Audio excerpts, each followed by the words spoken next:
So hello everyone and welcome to this little kind of chat that we're going to have with Paul Morand. He is the back pain coach. So we're going to discuss some things with him which can be really quite interesting, and how we can actually maybe help our back pain, but looking at it in a slightly different way. So Paul, if you want to introduce yourself, because obviously I think you can probably tell people a little bit more about yourself better than I can. Sure. Yes, I'm Paul Morand. The back pain coach is a self-appointed term. So I focus very much on the treatment of chronic back pain through sort of more mind-body based approaches. So not so much physical therapy, but more self-efficacy, things that you can do for yourself, exercises, the more psychological side of things as well. So I'm interested in pain that doesn't respond to traditional means of treatment. That's my area of focus. Do you want to know a bit about how I came to do that, or is that enough? You can give us a bit about the just brief history, I guess, if you like Yeah. to, because I agree with what you're saying here. There's so much more when it comes to obviously pain and stuff like that. So yeah, maybe tell us a little bit about your journey if you like to share. Sure. Well, yeah, that sort of is how I ended up doing what I do, is because I dealt with my own pain for the guts of 15 years from a very young age, and I sort of did all the things I was supposed to do, and I got to a point where I decided I needed to become a physical therapist to figure it out. And Yeah, I realized that the solution wasn't that I needed muscles to be released, or a specific supplement, or a surgery, or anything that was being sold to me. What I needed was to understand my body. I needed to sort of take ownership of my body and kind of reconnect with that. So I sort of was kind of put off by the fact that I spent all these years learning the techniques, learning the things you do to to fix pain, and that's yeah, not really what it's about. I don't think. I think those things can help, and they are can offer temporary relief, but really you need to look at the person, and the person needs to kind of be a different person. So whoever they are in pain, they need to essentially be a different person. They need to act and think differently. And so when I realized that, I wanted to spread that message. yeah, definitely. And it's like that classic saying, you can't get healthy in the environment that made you sick, Yeah, right? yeah, that's it. Understanding the body on that physiological level, Hmm, you're gonna have to make some changes somewhere.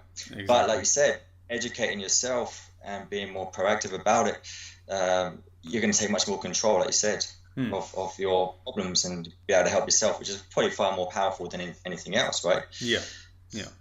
I think. So, yeah, go Yeah, on. sorry. Yeah, I think that's the necessary component of getting better. The other things can help, and you can use those, but that needs to be there. That self ownership. Yeah, Yeah, that foundation of health comes from you ultimately. yeah, Yeah, definitely yeah. agree with Exactly.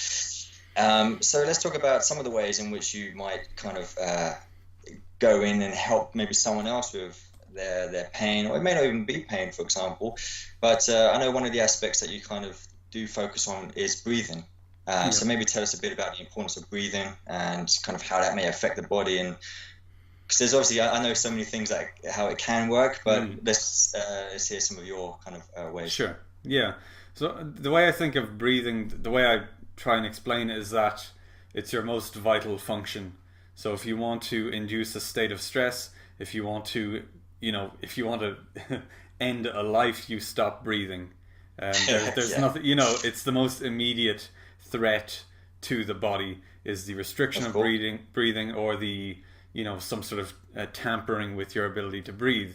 So we talk about the importance of nutrition, and everyone kind of gets that. We need to eat well, we need to drink enough, uh, and we need to sleep enough, and we're beginning to realize that. But breathing is that most important thing, because I can't remember what the numbers are, but the average person is something like 3 minutes of they can go 3 minutes without breathing before they've got brain damage. And even if you're, you know, a solo like deep sea diver who can hold their breath, it's still no more than like 7 or 10 or whatever. Basically, it's not Yeah. very long. You'll die pretty quickly without oxygen, whereas we can last a long time without sleep, food, and hydration. Though not that long, but Yeah. so that's the way I feel that conveys the importance of breathing. at a very basic level, and then I think is understanding how sensitive our breathing can be and how we're constantly bombarded with stressors in our daily life. So things like pollution, things like stressful situations, things like loud noises and technology and all the hustle and bustle of modern living will tend to keep us in this sort of agitated state where we're not breathing to our full capacity. So we tend to overbreathe. And I think that's the primary issue. We breathe essentially too much, which messes up the physiology, and we're not retaining enough carbon dioxide. And so to kind of, before I get too much in the weeds, the way I think of breathing is sort of like a dimmer switch. We talk about the rest and digest state of the body, which is what we need to heal. So in order for healing to happen, we need to be in a rest and digest state. And the simplest and most immediate way to create that and to influence that is with our breathing. So by sort of fading in good breathing, we fade in a healing response in the body. So hopefully that kind of answers your question. I sort of trailed off there. Yeah, no, it's perfect, really. And I like the idea of a dimmer switch, and and like I say, the importance of breathing, and the fact that it is, you cut it off, you're going to die. So it's maybe a simple way of saying it, but it's I'd say quite a powerful message of educating people on that breathing is an important aspect. But what's great about it is that we do have control of it, although it's kind of like autonomic. We can control our breathing state. So, like you said, with whether it's pollution or stress at work or road rage or whatever, your breathing can change because of that. But like you said, if you're aware of those things, you can then constantly change that breathing state, and then obviously allow for a relaxation effect to take place within the body, which is great. You mentioned obviously about CO2. Carbon dioxide retention. I think that's also quite an important thing as well.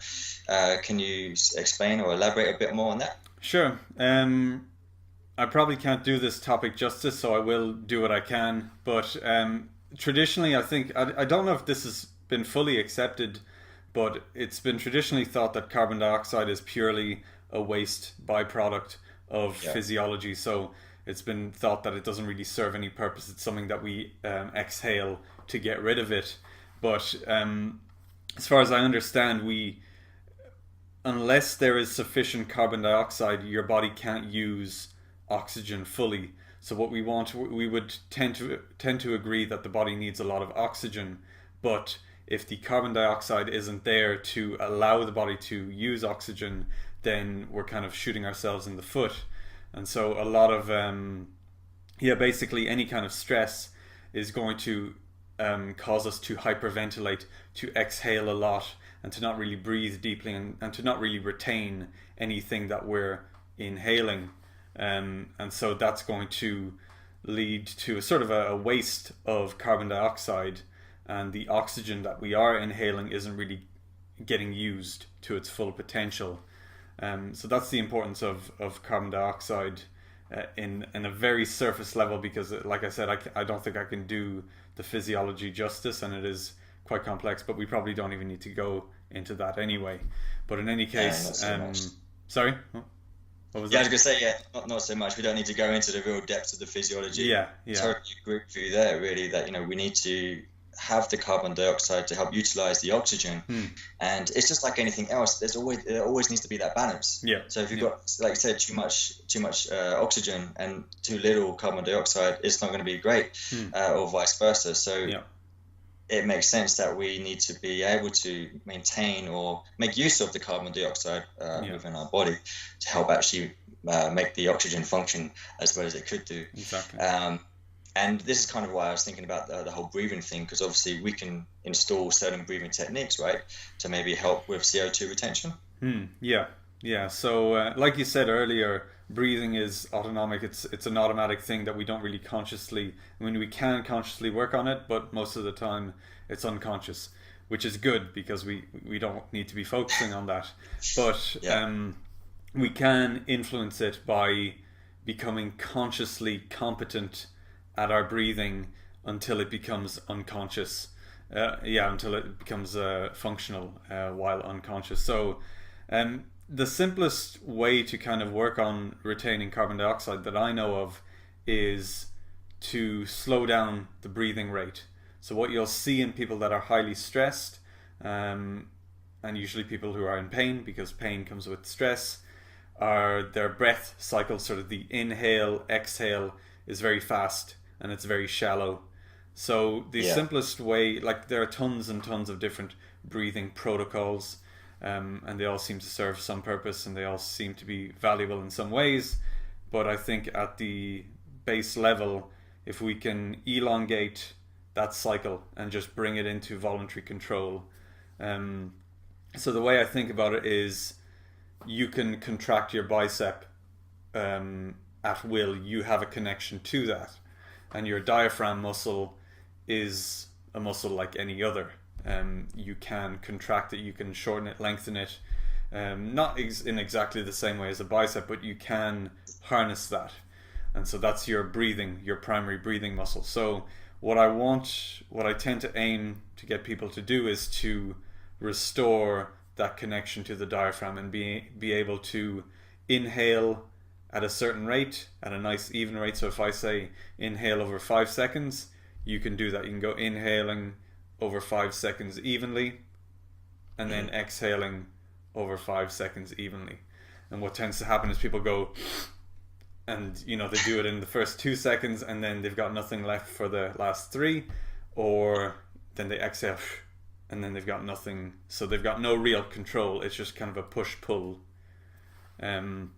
So simply working with numbers and saying, so you lie down, you relax, and you inhale and you count the seconds. Maybe it's 2 seconds inhale, try and make it 3 seconds.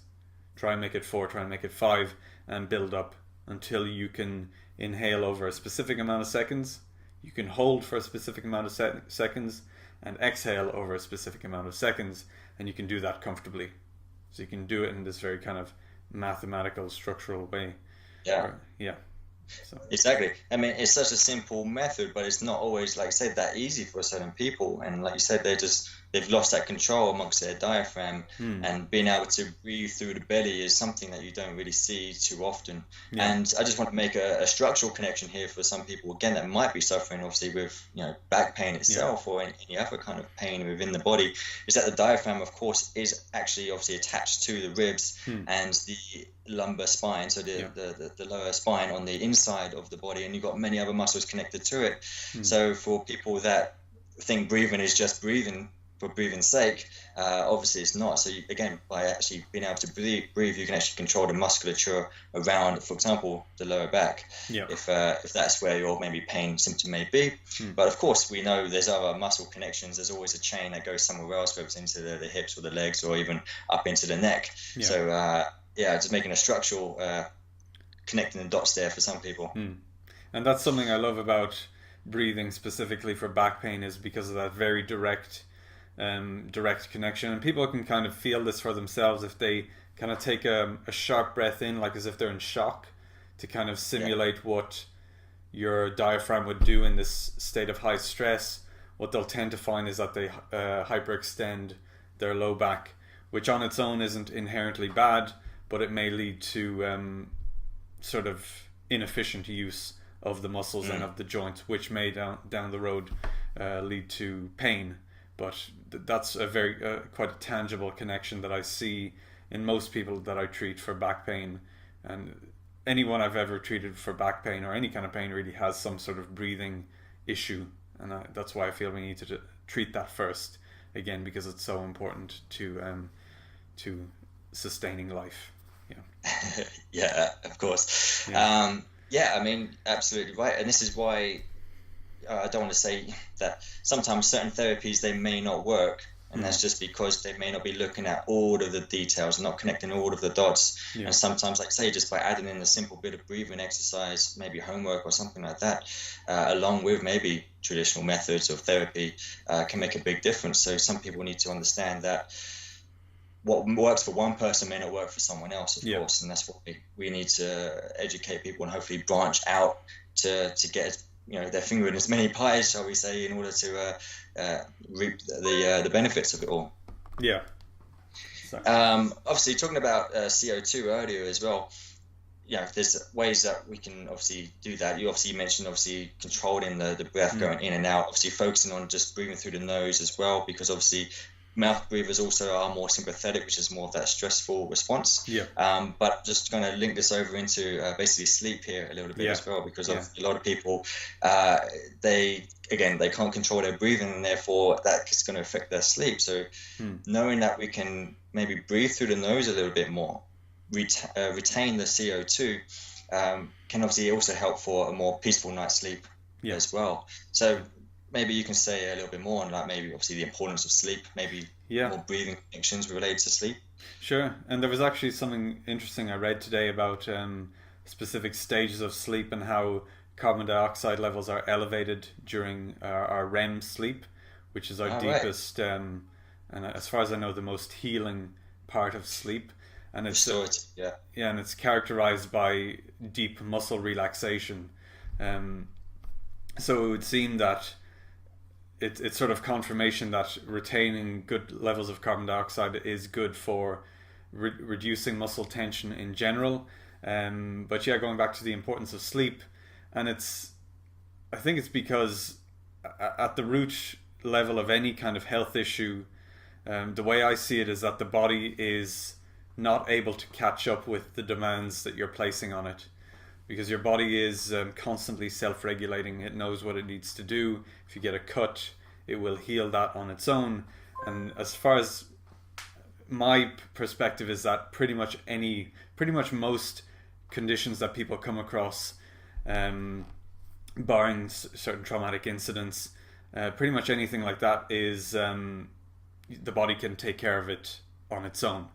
It's going to heal. It knows what needs to happen, but it needs the time and resources to do that.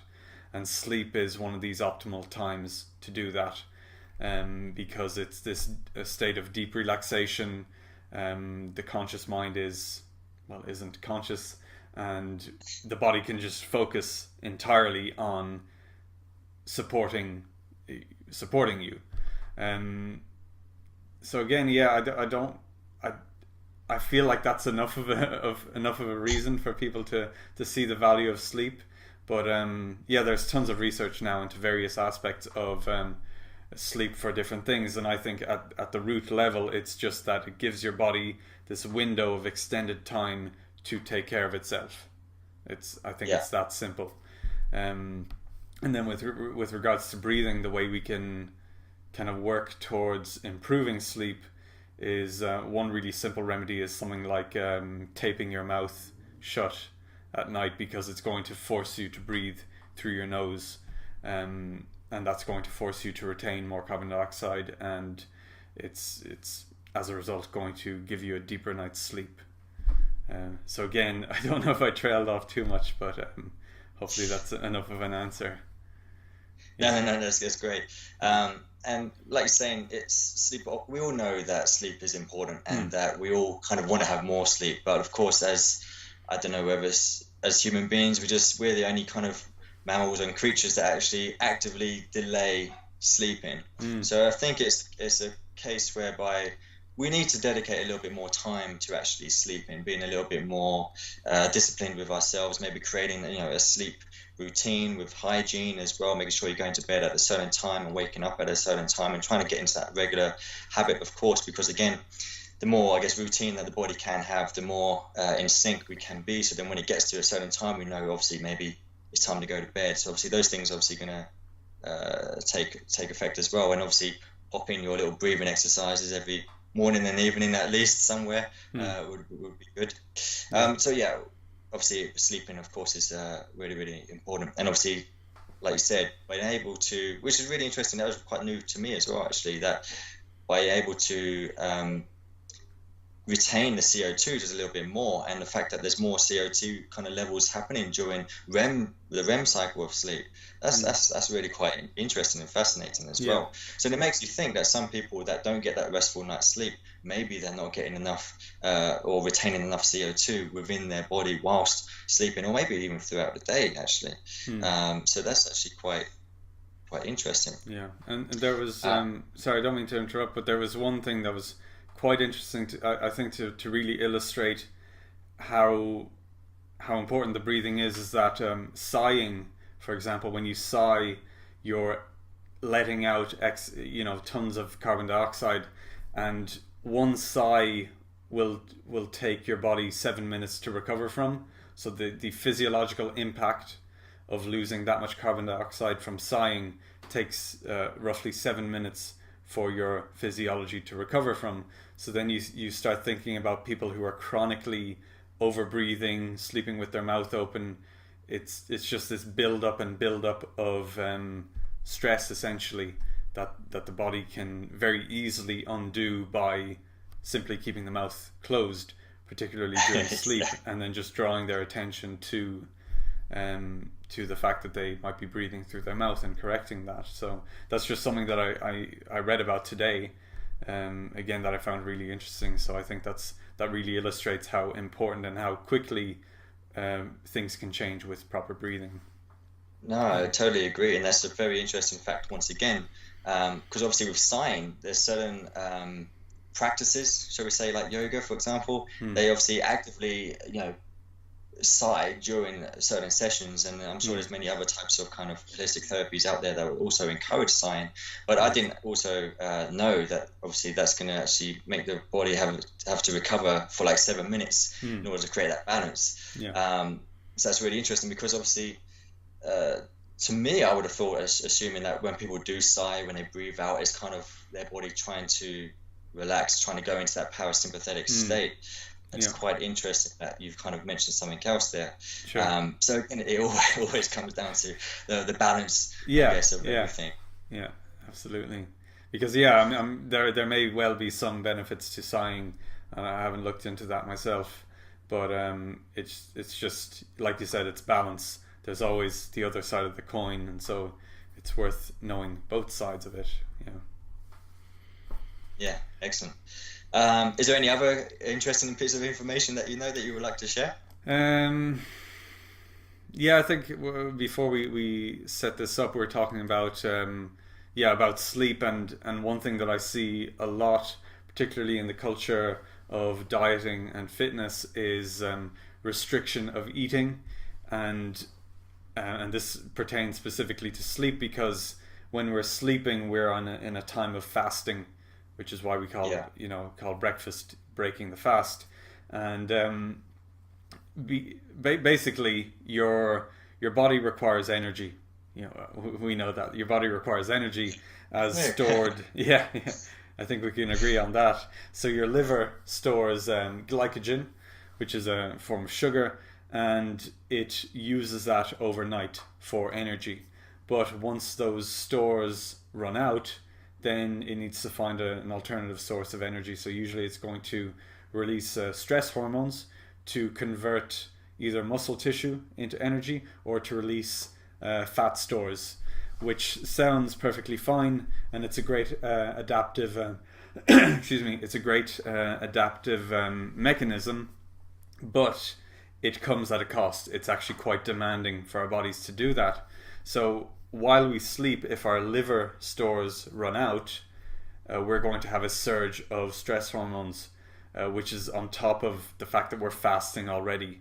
And so what I see a lot in people is that they have disrupted sleep simply because they're not eating enough, or they're not giving their body energy stores to cover them for the night. Because people don't really think of sleep as requiring a lot of energy, because you think of yourself as switching off. But sleep actually requires a lot of energy, particularly for your brain, and that's I think it's just something that people don't really grasp.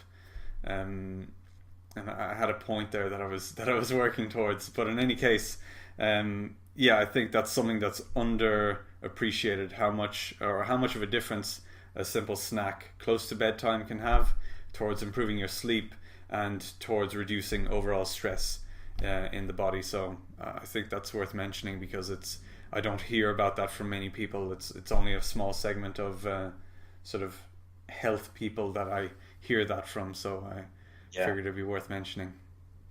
That's a good one to share. And it's, again, like I said, we need obviously energy to obviously provide the body with obviously the energy, whether it is for during the day or for actually sleeping, like you said. And like you said, when we wake up, there's kind of the release of kind of cortisol, stress hormones and stuff like that by supplying the body or the liver, with the energy, the glucose. We're able to kind of balance that out. Now, it kind of, what you said there, having some snack before bedtime, then that can obviously help mitigate people that might wake up in the night, because if they are low on their blood sugars, for example, or they've depleted their energy stores already whilst they're in the middle of the night, of course the stress hormone kicks off, and that's what wakes people up. That is one of the reasons why people do tend to kind of wake up in the night, and which is what, again, I recommend sometimes people having something just before bed, something simple, of course, like could be like honey, and that can help maybe just kind of keep the blood sugar levels nice and even throughout the night, so therefore you get a more restful night's sleep. So that's I think it's a very important aspect to come up that you mentioned there as well, which is great, because obviously people don't, again, consider these things, as simple as it might be, and then we wake up in the morning, and then obviously getting that food supply into the body and helping us actually get energy for the day is therefore going to help us be active throughout the day. And then obviously, again, having that 24-hour cycle help us therefore sleep during the night. So it's all linked. It's all connected, and hopefully, going through what we've already spoken about is a few simple tweaks here and there to someone's breathing, or which is going to help their sleep, and of course, and a little bit of nutrition somewhere can play a massive part. And again, I guess if we're talking about nutrition, it's also nutrition that obviously fuels the cells with whether it's the muscles again or ligaments, whatever it may be, and that's also going to play a part if we were talking about someone's pain, right? So there's so many different aspects, hopefully, that we've spoken about in just this kind of short kind of clip that people can obviously take away with, Yeah, absolutely. I don't have anything to add to that. It's a good summation. Anything else? Sorry? Yeah, no, what you touched on. Sorry. The delay, I'm sorry in the delay, 7 hours behind. No, everything that you've spoken about I think is absolutely great. And it's obviously great work that you are doing as well, of course, helping people with breathing and sleeping. It's the fundamentals, again, like you say, when it comes to health. If you don't breathe, you're going to die. And if you're not sleeping very well, there's been studies on that as well. If you don't sleep for a certain period of time, it's not going to go very well for certain people. But of course, just by changing that breathing, being more conscious of it, getting a bit more routine with sleep, massive things can change. So if people were interested, of course, in wanting to get in contact with you, where would be the best place to actually find you? Probably Instagram. That's where I'm sort of most active. Everything I do sort of ends up there. So it's the Back Pain Coach. I think, Instagram.com/the Back Pain Coach. And then my website, thebackpaincoach.net. I primarily focus on a podcast at the moment. So kind of putting out this content. So it's very much for anyone who is hungry for this kind of information, because I'm going to be giving you a lot of food for thought, a lot of things to challenge your way of thinking. It's not going to be a 3-step plan to getting better, but it's going to be stuff that actually makes a difference. So Instagram, YouTube. I'm on Facebook, but it's just linked to Instagram. The Back Pain Coach, and you can email me as well at pa@thebackpaincoach.net, and I'd be delighted to help you out with any questions you have, because I love talking about this stuff.